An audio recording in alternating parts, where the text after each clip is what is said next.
Assalamualaikum warahmatullahi wabarakatuh.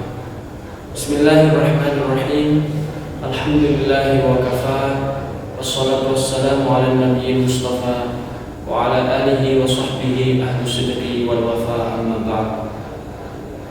Saudara-saudara sahabat Himami, teman seperjuangan, pemirsa sekalian dimanapun berada yang dirahmati oleh Allah Subhanahu wa ta'ala, alhamdulillah wa syukurillah, dalam momentum ini saya bisa bersuara lewat media ini dengan harapan mudah-mudahan kita semua masih diberi kesehatan yang berkah, diberikan sebuah anugerah keimanan yang terus kita bawa hingga akhir hayat kita nanti. Amin Allahumma amin. Momentum ini saya ingin memberikan satu penjelasan yang berhubungan dengan nuzulul Quran dan hikmah-hikmah turunnya Al-Quran. Pemirsa sekalian dimanapun berada, mengenai nuzulul Quran ada banyak ayat yang menjelaskan itu. Di antaranya surat Al-Baqarah ayat 185. A'udzubillahi minasyaitonir rajim. Syahrul Ramadan alladzi unzila fihi al-Qur'anu hudan lin-nasi wa bayyinatin minal huda wal furqan. Bulan Ramadan, bulan di dalamnya diturunkannya Al-Qur'an sebagai petunjuk bagi manusia, penjelasan-penjelasan yang membedakan antara yang hak dan yang batil. Begitu juga surat Al-Qadr ayat 1, Inna anzalnahu fi lailatul qadr. Sesungguhnya kami menurunkan Al-Quran pada malam Lailatul Qadar. Ada ayat lain juga di dalam surat Ad-Dukhan ayat 3, Inna anzalnahu fi lailatin mubarakah. Sesungguhnya kami Allah menurunkan Al-Quran pada malam yang diberkahi. Ketiga ayat ini tidak bertentangan, justru berkaitan, karena malam yang diberkahi ini adalah malam Lailatul Qadar di bulan suci Ramadan. Namun secara kenyataannya hal ini berbeda. Tentang Al-Quran itu turun kepada Rasulullah SAW selama 23 tahun. Imam Zarkashi di dalam kitabnya Al-Burhan fi Ulumil Quran menjelaskan tentang turunnya Al-Quran kepada Rasulullah SAW. Setidaknya ada 3 teori.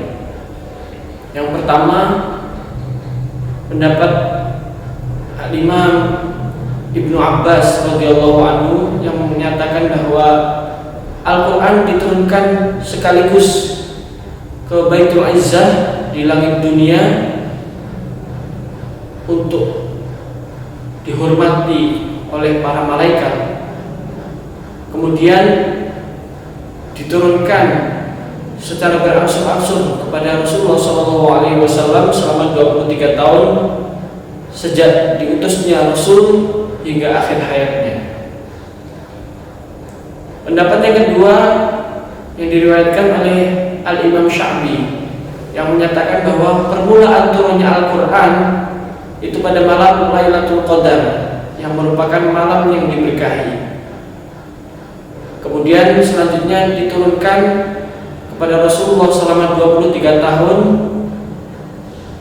sesuai dengan kejadian-kejadian dan peristiwa-peristiwa yang terjadi kepada beliau Rasulullah.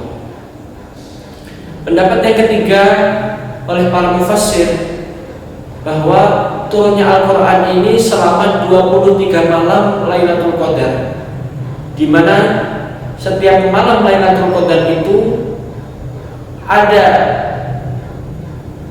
hal-hal yang ditentukan oleh Allah untuk diturunkan pada malam itu. Kemudian turun kepada Rasulullah SAW sesuai dengan kejadian-kejadian dan peristiwa-peristiwa selama 23 tahun. Nah, apa hikmah dibalik turunnya ayat-ayat itu kepada Rasulullah SAW? Syekh Mana Al-Qattan di dalam kitabnya Al-Mabahith fi Ulumil Quran menjelaskan ada 5 hikmah yang terkandung di dalamnya. Yang pertama, bahwa turunnya Al-Quran itu untuk menguatkan dan mengokohkan hati Rasulullah SAW. Rasulullah menyampaikan dakwah risalahnya, tetapi apa yang dihadapinya justru malah sebaliknya. Umatnya membangkang dan memiliki watak yang keras. Seringkali Nabi mendapatkan ancaman dan gangguan di dalam menyampaikan dakwah risalahnya, sehingga Allah Subhanahu wa Ta'ala menggambarkan dan menyampaikan kepada Rasul di dalam ayatnya surat Al-An'am ayat 34, walaqad kudzibat rusulun min qablika fasabaru 'ala ma kudzibu wa udhu hatta atahum nasruna. Rasul-rasul yang telah datang sebelum kamu, mereka juga didustakan oleh umatnya, namun mereka sabar sampai datang pertolongan kami kepada mereka. Hikmah yang kedua diturunkannya Al-Quran adalah sebagai tantangan dan mukjizat. Kaum musyrikin senantiasa berkubang dalam kesesatan yang melampaui batas. Mereka seringkali melontarkan pertanyaan-pertanyaan yang bertujuan untuk melemahkan dan menantang, untuk menunjukkan kenabian Nabi Muhammad SAW. Bahkan seringkali mereka mempertanyakan hal-hal yang tidak masuk akal.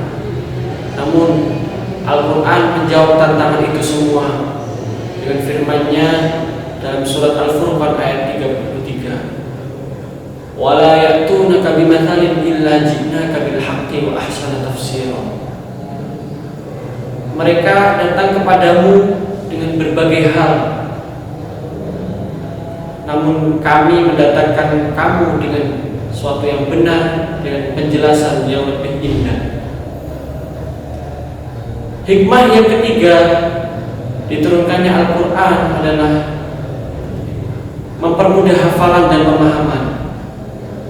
Al-Quran diturunkan di tengah umat yang ummi, yang tidak pandai membaca dan menulis. Seperti dalam firman Allah Subhanahu wa Ta'ala surat Al-Jumu'ah ayat 2, huwallazi ba'atsa fil ummiyina rasulan minhum yatlu 'alaihim ayatihi wa yuzakkihim wa yu'allimuhumul kitaba wal hikmah. Allah mengutus Rasul di antara umat yang ummi untuk membacakan ayat-ayatnya, membersihkan umatnya dari kesesatan, dan juga mengajarkan Alkitab dan Al-Hikmah. Dengan diturunkannya Al-Quran secara berangsur-angsur, maka para sahabat dapat mudah untuk menghafalkan dan memahami Al-Quran. Terlebih Al-Quran diturunkan dengan latar belakang peristiwa tertentu atau yang disebut dengan asbabun nuzul, sehingga makin kuatlah pemahaman mereka terhadap Al-Quran. Hikmah yang keempat diturunkannya Al-Quran adalah kesesuaian dengan peristiwa-peristiwa dan pentahapan dalam penetapan hukum. Manusia pada umumnya tidak mudah mengikuti dan tunduk pada ajaran yang baru. Seandainya Al-Quran tidak menghadapi mereka dengan cara yang bijak dan memberikan obat penawar yang ampuh, yang dapat menyembuhkan penyakit mereka dari kerusakan dan kehinaan martabat.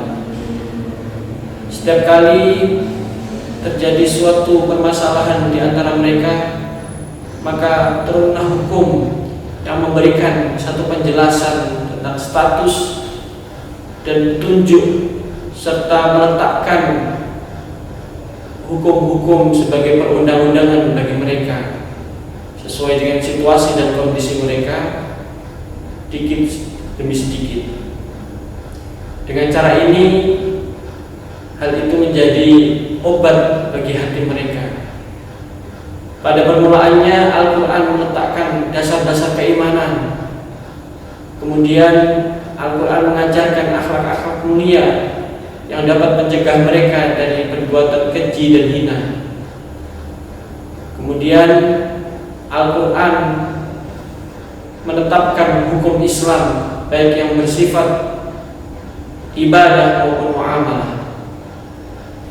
Hikmah yang kelima diturunkannya Al-Quran adalah bukti yang pasti bahwa Al-Quran Karim diturunkan dari Zat yang Maha Bijaksana dan terpuji. Al-Quran Karim diturunkan secara berangsur-angsur kepada Rasulullah SAW selama 23 tahun dengan gaya bahasanya yang padat dan tersusun rapi, maknanya yang saling bertautan, ayat demi ayat, surat demi surat saling terjalin bagaikan untayan mutiara yang indah yang tidak ada padannya di dalam bahasa manusia. Di dalam Al-Quran surah Hud dinyatakan kitabun uhkimat ayatuhu thumma fussilat min ladun hakimin khabir. Suatu kitab yang ayat-ayatnya tersusun rapi, yang dijelaskan secara terperinci, yang diturunkan dari Zat yang Maha Bijaksana dan Maha Mengetahui.